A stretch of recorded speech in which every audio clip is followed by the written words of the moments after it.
requires the embrace of difference. I'm going to say that again. Peace requires the embrace of difference. I know because I've been at war with myself for as long as I can remember. One summer, at 16 years old, I was inspired to walk the streets of downtown Chicago with a big white sign that said, "Free hugs," written with colorful markers. I'd stand with my dad or my cousins as people passed. Sometimes they'd look at me with curiosity and keep walking. Others would come in skeptical and ask me, "What's the catch?" And some would say, "Oh, that's sweet," and move on. And some people would walk straight up to me, arms wide open, ready to receive a free hug. One girl actually ran up and hugged me from behind, and she scared the mess out of me. But we laughed about it and hugged again. One sweet man who seemed to be homeless looked at me with such surprise when I offered him a hug. A dad walking his daughter in a stroller stopped and said, "You know what? Yeah, I do need a hug." After the hug, some would tear up. Others would giggle and run back with their friends. Some would look me in the eye and say, "Thank you." I hugged people of all ages, races, classes, genders, and I met each person where they were, even the ones who would catch my eye, and I'd ask, "Would you like a hug?" And they'd keep walking without a word, and maybe even speed up. I knew how to be with others and embrace their difference, their rejection, their joy, their desire, their sadness. And I loved it. I loved them. What I didn't know was how to embrace my own difference. At 9 years old, I had already learned what it meant to be too loud, too messy, too fat, too emotional, too tall, too black, too joyful.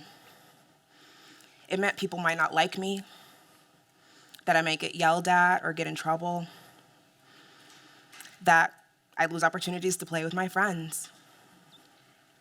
So I learned to subdue those parts of myself as much as possible so that I could feel safe and feel like I belong. By the time I was 12, I'd made a decision to abandon myself in favor of keeping the peace. I thought that if I shut down my emotions, then I'd be able to control and eliminate the chaos around me, at home, at school, in the world. So at 16, my experience was that when I felt hurt, I'd immediately shut down. When I felt angry about something, I would self-soothe by eating. When I felt anxious or nervous, I'd watch TV to make it go away. And when conflict would arise in a group of friends or in my family, I would choose to play the mediator rather than voicing my own feelings.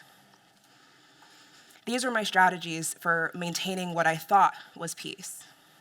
But instead, I was slowly creating a war within myself every time I turned away from my pain. Creating war in pursuit of peace. It's quite a contradiction. But it's also a norm that we practice and live into in every level of our lives, intentionally and unintentionally. So, I want to start to redefine what peace really is. I certainly do not have it all figured out, but that's not the point. I can't define a collective experience by myself. What I can do is bring my individual experience and perspective to the conversation and invite you to bring your own. You with me? Yes. Amazing. All right. So, peace is a really elusive concept in our world today. Merriam-Webster defines it as a state of tranquility or quiet. The Cambridge Dictionary defines it as freedom from war or violence. I don't think either of these are wrong, but I don't think they quite capture it. I think peace is something in between or all-encompassing, where all of it and all of you is welcome and used in a generative way. I don't think peace is a destination we can get to or a goal we can complete and say we've made it. I see peace as a practice, one that shifts and changes as we shift and change, individually and collectively. Peace requires the embrace of difference. What I mean by that is when there is peace without an embrace of difference, if we look closely, what we'll actually see is compliance, conformity, suppression, tolerance, avoidance. I don't know about you, that does not sound like peace to me. This is important because we are at an all-time critical moment when it comes to our cultural, sociopolitical responses to difference. From humanity's survival on this planet to the precious life of a child growing up in the crosshairs of two regions in conflict, everything is at stake.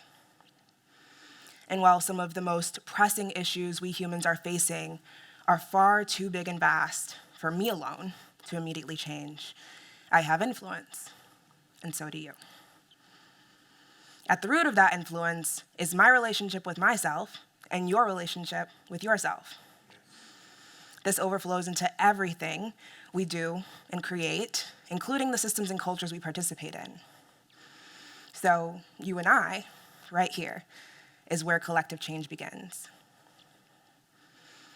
I want you to consider what parts of yourself are you afraid to share with the world around you? So afraid that you might enact violence upon yourself through diminishing, neglecting, abandoning, judging that part of you. What would be possible if you turned toward that part of yourself, arms wide open? I've come up against all of those parts of me as I've gone through the process of getting to this moment on this stage. And let me tell you, I know it is not all fun and games. I understand that embracing these parts of ourselves is hard to do. I have judged myself up and down as I prepared to share this message. And if I let myself stop there, if I turned away so that I might find some faux sense of peace and comfort, I would be withholding something from myself and from the world that I know I'm here to share. And the cost of that is too high for me to accept. What I know now, after years of consistently turning toward my pain, my discomfort, my judgment, is that when I face myself and gaze upon the part of me that I hate, that I'm afraid of, that I don't want to see, and I give that part of me loving attention, I am creating new and different worlds for myself and for generations to come.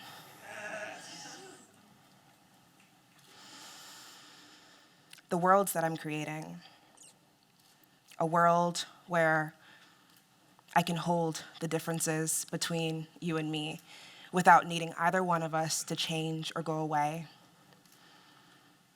where I value my emotions as a gift rather than a source of chaos, where harm is met with the support necessary for both the harmed and the harm doer, where love is more than a good feeling, it's a revolutionary act, and hope does not come at the expense of reality. Instead, I look toward what's possible with truth at my feet and grief in my bones. These are the seeds of peace that I sow. Imagine if each of us in this room or watching this video planted and nurtured our own seeds within ourselves, our homes, our communities, our classrooms, our boardrooms, our prayer rooms, and our war rooms? How would our lives change? How would our world change? There's no other way that I want to end this but to make an invitation. I think that's because this is a two-way conversation that's only gone one way so far. So thank you for listening. I love you, and I open the floor to you. Will you join the conversation with me? Yes. Thank you.